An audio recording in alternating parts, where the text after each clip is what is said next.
بێگومان لە ڕۆژی دەی 2021 وەک هاوڵاتیەک بەشداری لە هەڵبژاردن دەکەم دەنگ دەدەم بەو لایەنەی کە بەرگری لە خاک و نیشتیمان و گەلی کوردستان دەکات دەنگ دەدەم بەو لایەنەی کە مافە نەتەوەیەکانمان دەپارێزێ دەنگ دەدەم بەو لایەنەی کە هەموو کات پێشڕەو بووە لە کوردایەتی و لە نیشتیمان پەروەری.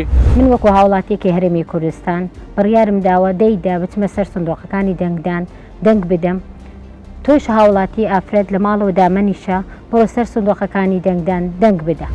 وەک نووسەر و ڕۆژنامەنووسێک ڕۆژی دەیدا دەستمە سەر سندوقەکانی دەنگدان دەنگ دەدەم بەو لیستەی کە قوارەی دەستوری هەرێمی کوردستان دەپارێزێ و ماف و شایستە داراییەکانی هەرێمی کوردستان بەرزەسە دەکات. داوا لە خەڵکی شاری هەولێریش دەکەم لە جەماوەری هەولێر دەکەم کە بتوانن زیاتر دەنجی خۆیان بدەن و ئەو خزم و دۆست و کەس و لە نانی برادرانەی خۆیان ببەنە سەر سندوقەکانی دەنگدان بۆ ئەوەی کورد پێگەی لە بەغدا بەهێزبی بتوانی داکۆچی بکاتن زیاتر ئەو مافانەی کورد بەدی بێ.